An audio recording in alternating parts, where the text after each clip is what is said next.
Hi, I'm Megan, a licensed New York City tour guide, and this is Rob, the best tour guide in Washington, D.C.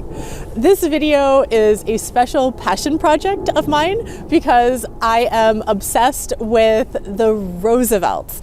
And since I am visiting Washington, D.C., I asked Rob if he would help me find Roosevelt sites in Washington, D.C.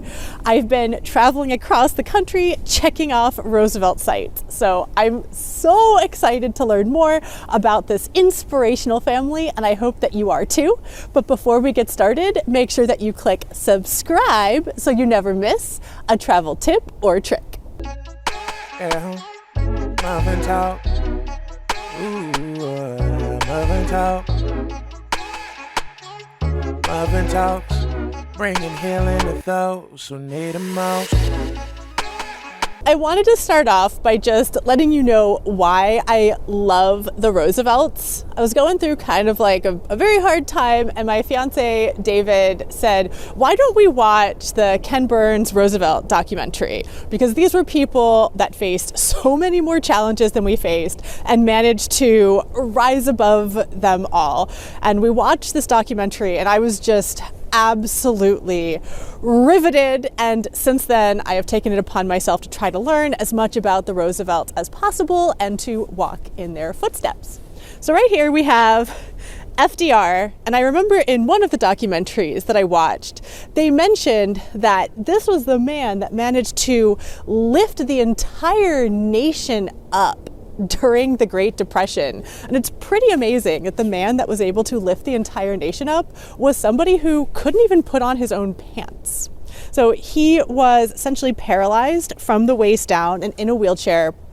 There was sort of this, what I believe to be a suspension of disbelief throughout the entire country, that like, oh yes, he overcame polio and could totally stand up and walk.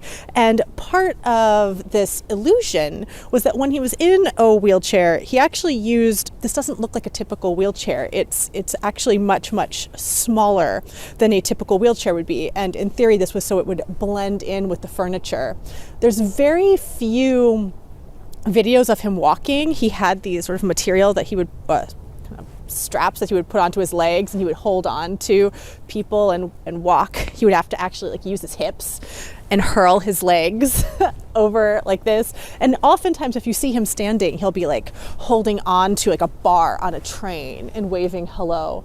And I just think that that's so crazy. Like, he wouldn't let even a horrible disease keep him down. And not only did he lift himself up, he lifted up the entire nation.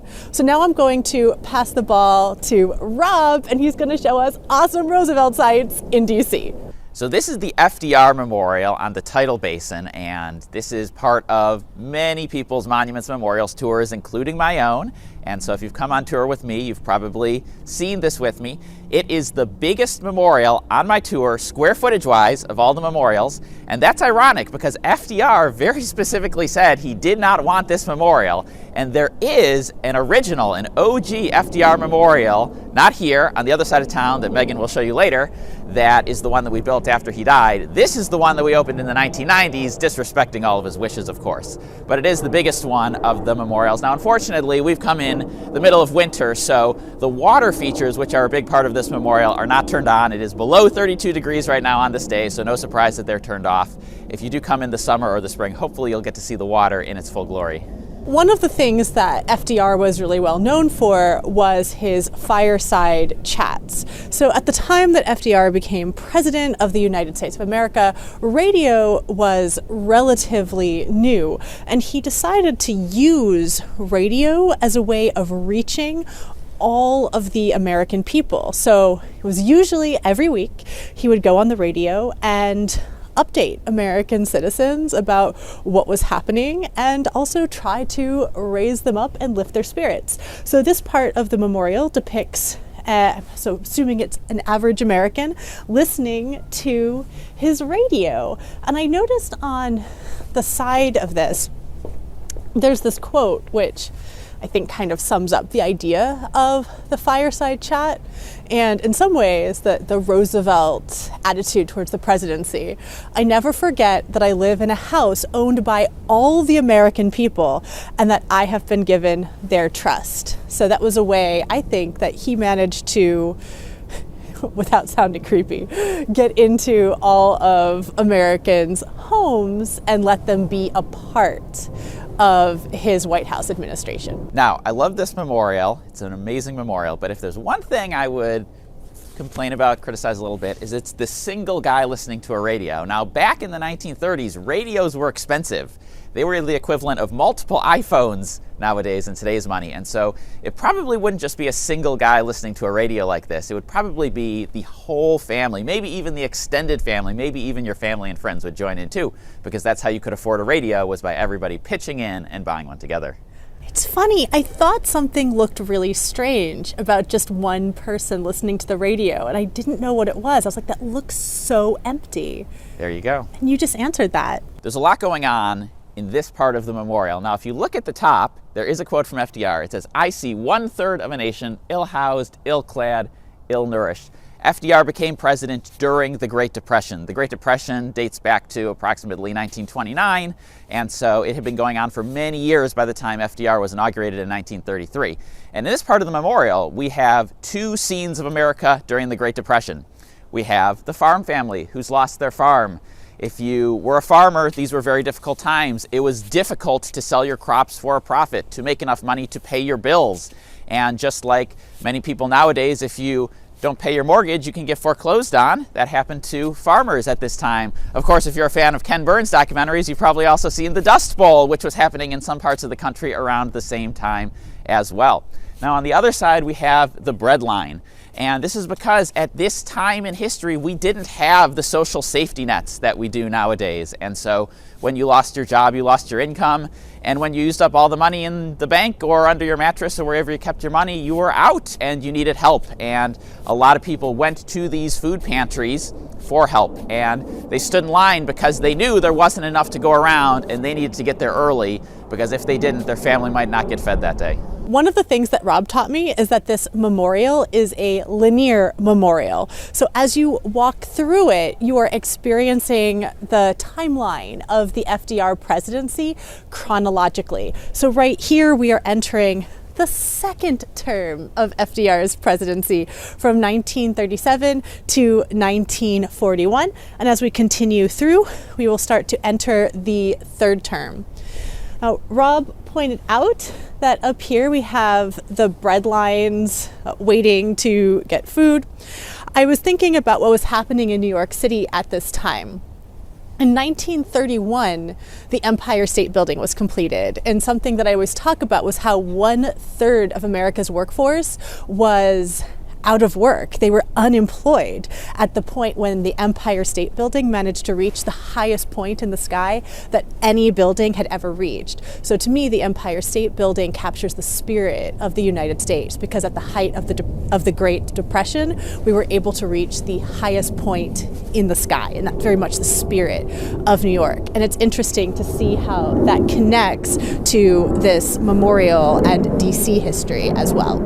Coming out of the Great Depression, we enter the New Deal. Now, the New Deal was a concept that FDR had come up with even before he was the president, and basically the New Deal was designed to do three things. It was to get Americans back to work, it was to fix the broken banks, and it was to create a safety net so that people didn't suffer and struggle the way that they did during the Great Depression. Now, on this wall here, you have 5 panels and little illustrations in the panels, and these show people working, because work was such a big part of the New Deal. And it's important to appreciate that the Golden Gate Bridge and the Hoover Dam, they were the quintessential New Deal era projects, but not everybody's a construction worker. Certainly I'm not, I'm just a tour guide. And so if the only jobs to go around were construction jobs or building jobs, it wouldn't do me much good. So you can see a doctor, a teacher, an electrician, a farmer, lots of different jobs that people did during this time period that were all important, and especially important if that's your field of work.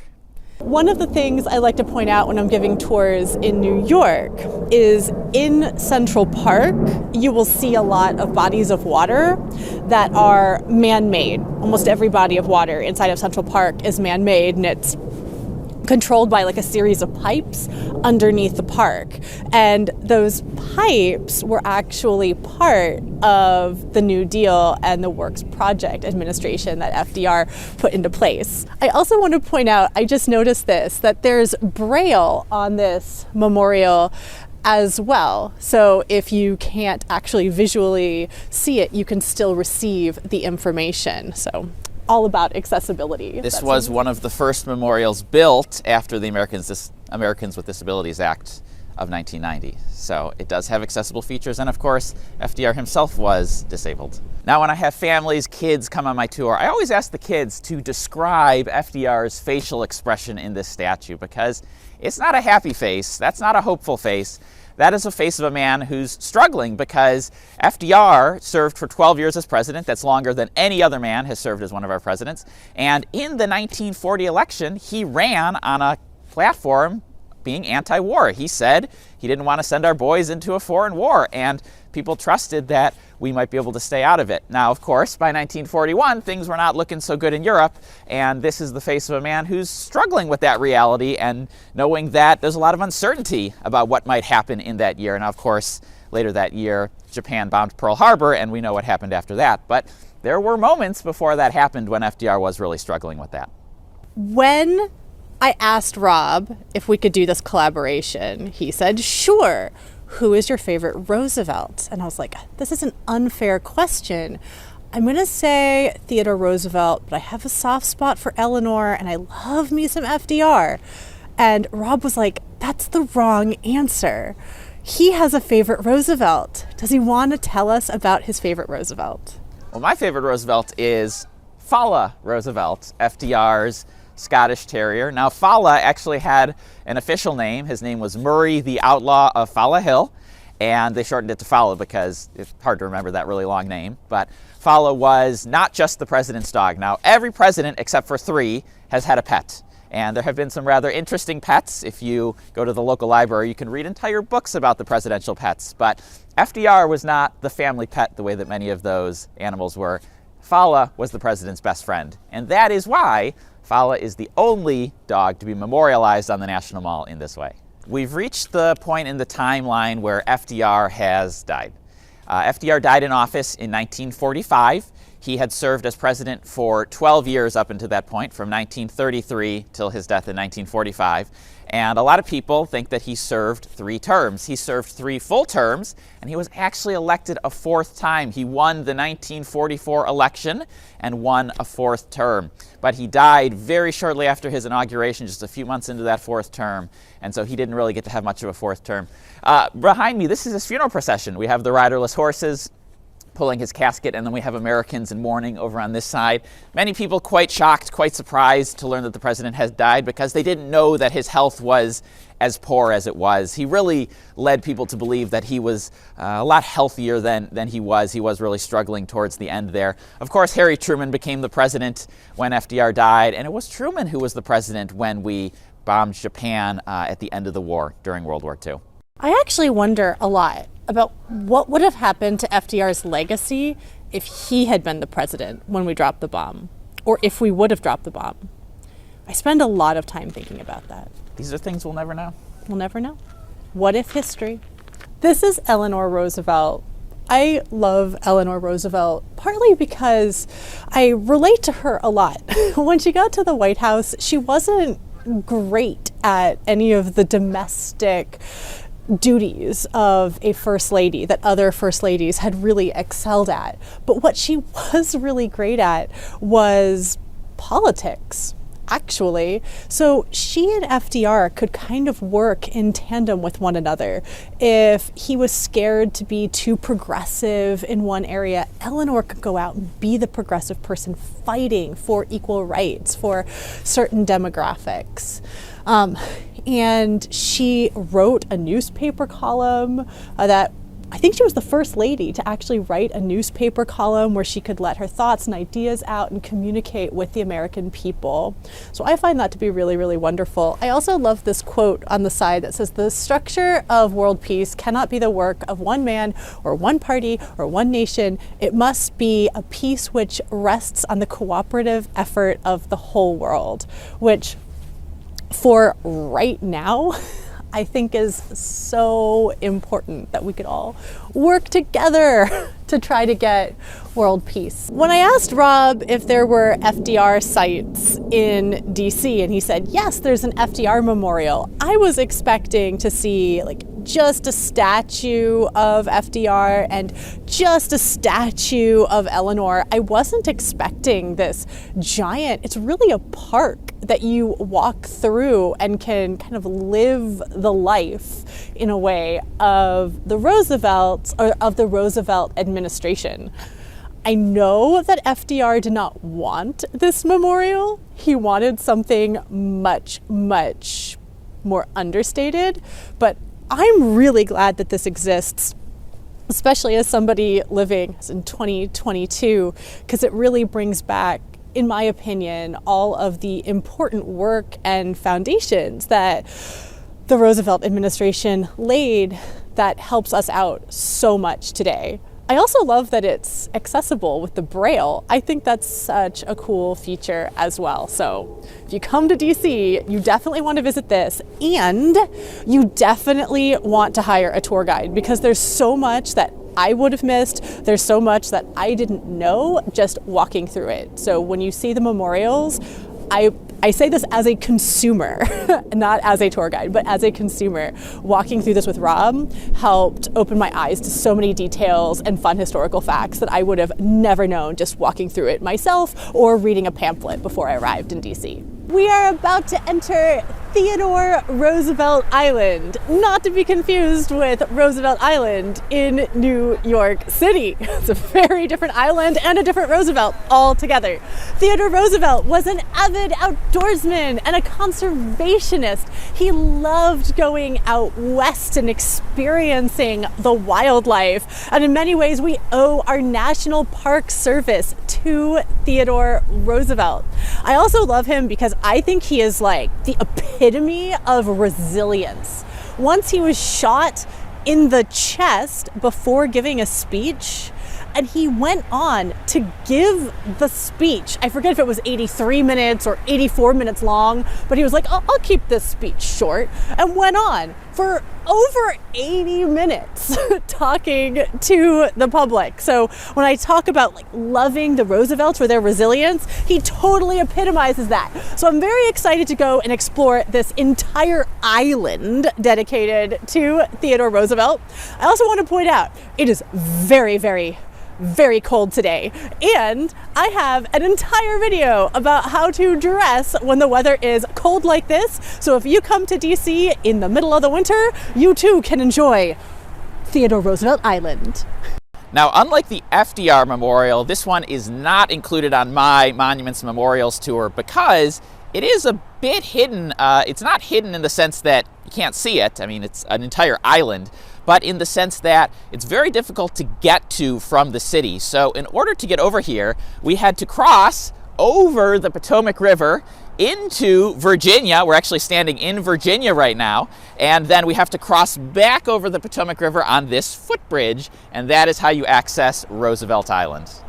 This is a bonus of taking a private tour as well.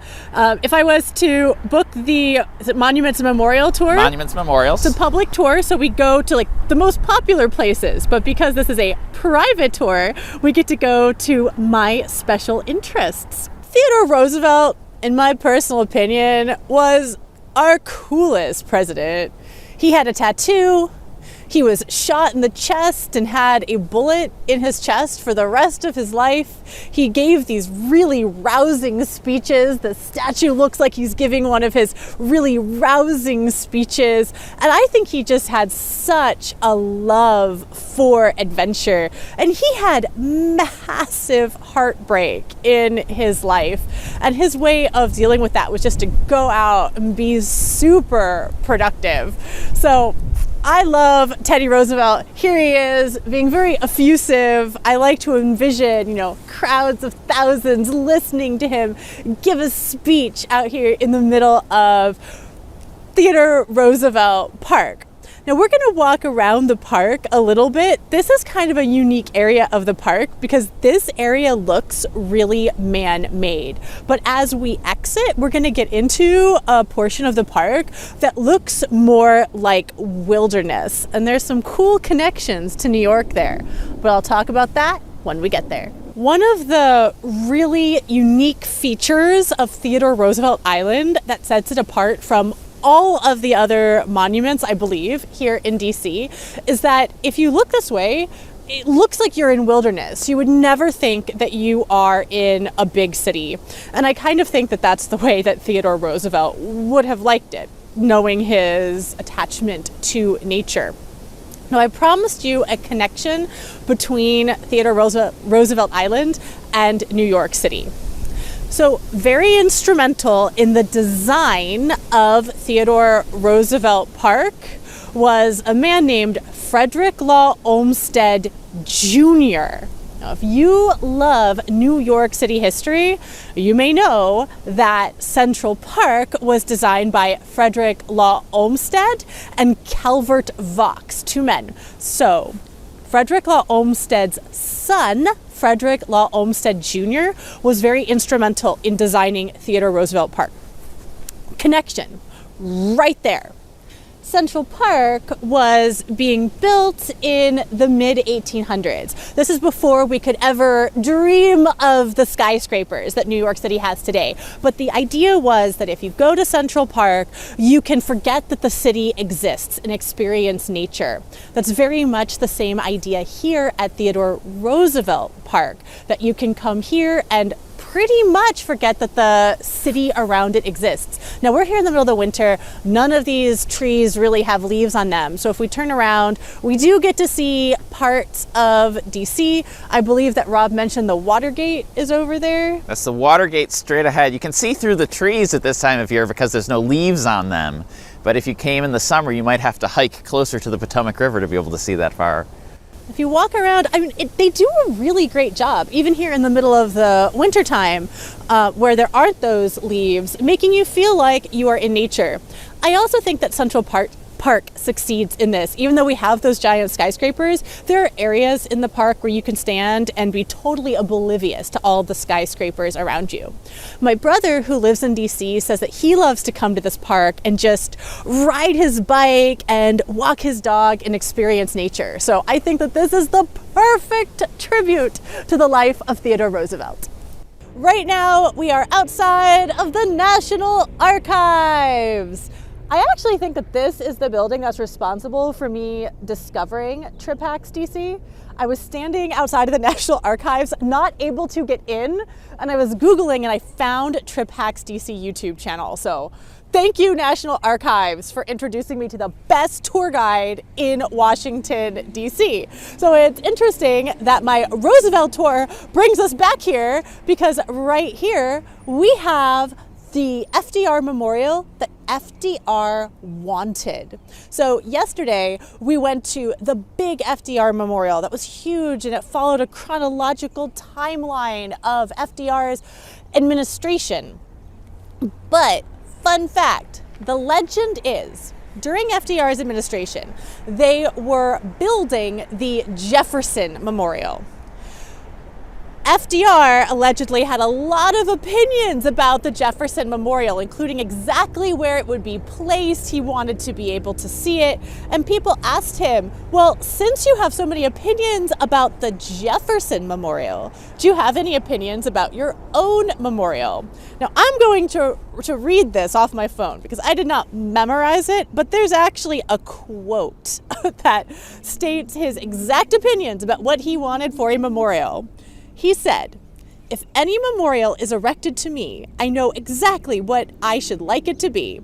I should like it to consist of a block about this size." And he put his hands on his desk. "And placed in the center of that green plot in front of the Archives building." I don't care what it is made of, whether limestone or granite or whatnot, but I want it to be plain, any ornamentation with the simple carving in memory of Franklin Delano Roosevelt. So here we have it. We are concluding the Roosevelt tour in front of the FDR Memorial that he specifically requested in his honor. So here we have it. Now, if you want to come and see with your own eyes the original FDR Memorial, like Megan said, we are on the grassy plot at the National Archives. But if you don't know exactly where that is, we're on Pennsylvania Avenue. So Pennsylvania Avenue, the big street behind me, that is the J. Edgar Hoover FBI building right over there. If you watch TV or movies about DC, you've seen that building before, one of the ugliest buildings in town. And right across the street is also the U.S. Navy Memorial. Not a great winter memorial, as it does have a lot of water because Navy, so try to come see that one in the summer. But as long as you can find Pennsylvania Avenue and some of the more famous buildings like the National Archives and the FBI, you'll be able to find it very easily. Thank you so much for joining me on my Roosevelt Odyssey around Washington, D.C. Thank you so much, Rob, for showing me these Roosevelt locations. Make sure that you subscribe to Rob's channel, Trip Hacks DC. I'm going to put the link in the comments below. So subscribe to his channel. If you haven't already, subscribe to my channel. And thank you so much for watching. Are you here because you want to take a picture? Because FDR's birthday is tomorrow. I didn't know his birthday was tomorrow. I'm the worst. Do you have a fun Roosevelt fact you'd want to share? I wanted to start Wait. Okay, now. I wanted to start off. Oh, Nope, not now. we're in DC. There's helicopters. Even though I live in New York, I was born in Florida. And walking down these steps, which are covered in ice and snow, is very scary. I'm gonna say, maybe don't come here in the middle of the winter. There's a moat that goes around Theodore Roosevelt as well. Water features are turned off. It's gonna be beautiful over here, but I think this is a summertime memorial. Apparently accessibility wasn't a big deal when they built this memorial. Frederick Law Olmsted Jr. Don't slip.